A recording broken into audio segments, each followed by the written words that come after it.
Hi, if you have never stored water for long term, this video is for you. I'm going to show you how I prepare my water bottles and store it for long term.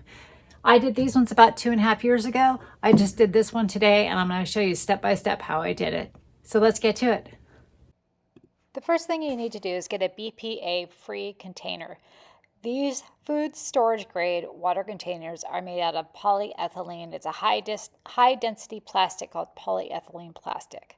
So I'm going to put it in my bathtub to do this because it can get kind of messy. And this container is sort of old and dusty and I need to get it cleaned up. So I'm going to wash this one off. It's been sitting in my garage for a while and it got a little bit dusty. So I want to get all the outside dust and dirt off. I'm going to fill it up with the water here. Once it's full enough, I'm going to add some Dawn dishwashing liquid, just a little bit, so that I can sort of shake the whole thing up and get all the interior soapy.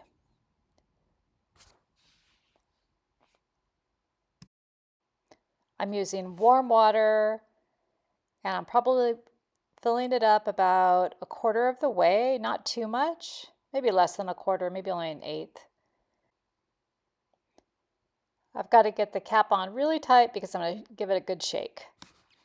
So I want to shake it all around, get the soap on the top, the bottom, all the sides, to sort of just clean out any dust that might be left in there from wherever it was before I bought it. So I'm going to pour it out.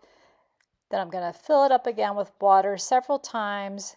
Do the same thing. I'm going to shake it up several times and just pour out that water. This is not the most interesting thing to watch, so I'm going to speed up the camera a little bit here.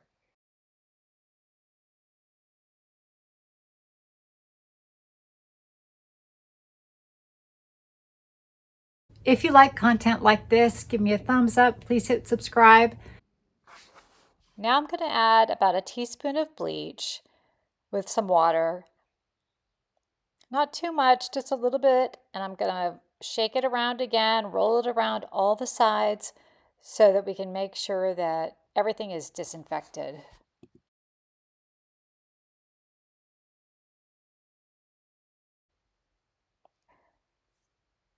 So I'm rolling it around, I'm swishing it up and down, and then I'm going to rinse it out. You do not have to make sure that every ounce of bleach is out. It's okay if there's just a little tiny bit left because that's going to help keep the water from growing any bacterias. And there it is. It's all cleaned up and ready for water storage. So I'm going to put it in my sink in my kitchen for the next part. I've turned on the water and I'm going to fill it up.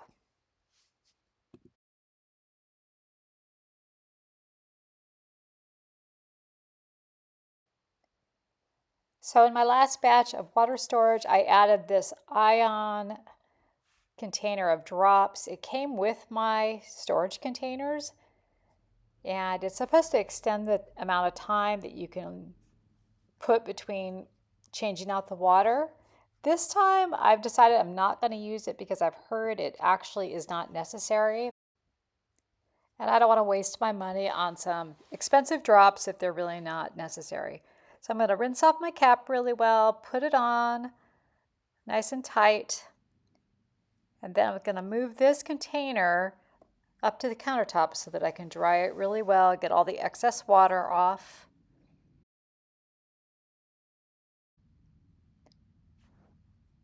Now moving this container is about 40 pounds. These are 5-gallon containers of water, and when they're full, they're about 40 pounds. So they're manageable by me. I can move them pretty well, but if I did a larger bucket, I would need help moving this. So that's why I chose these, because I can move them myself.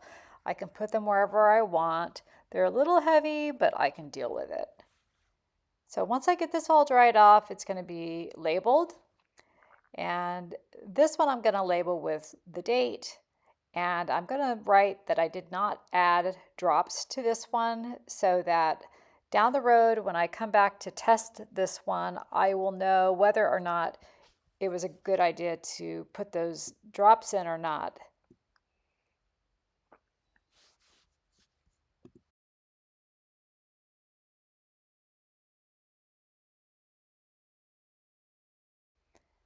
So this is all ready to go now. I'm going to take it out to the garage. Here's where I have these stored in the garage with my original sort of setup. I just have these tucked right by my washing machine.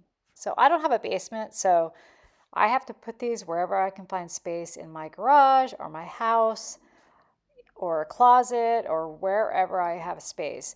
If you have a basement, I suggest putting it down there. That is a much better location, but we just don't have a basement, so there's not much I can do about that. All right, I'm done for the day. Hey, have you subscribed?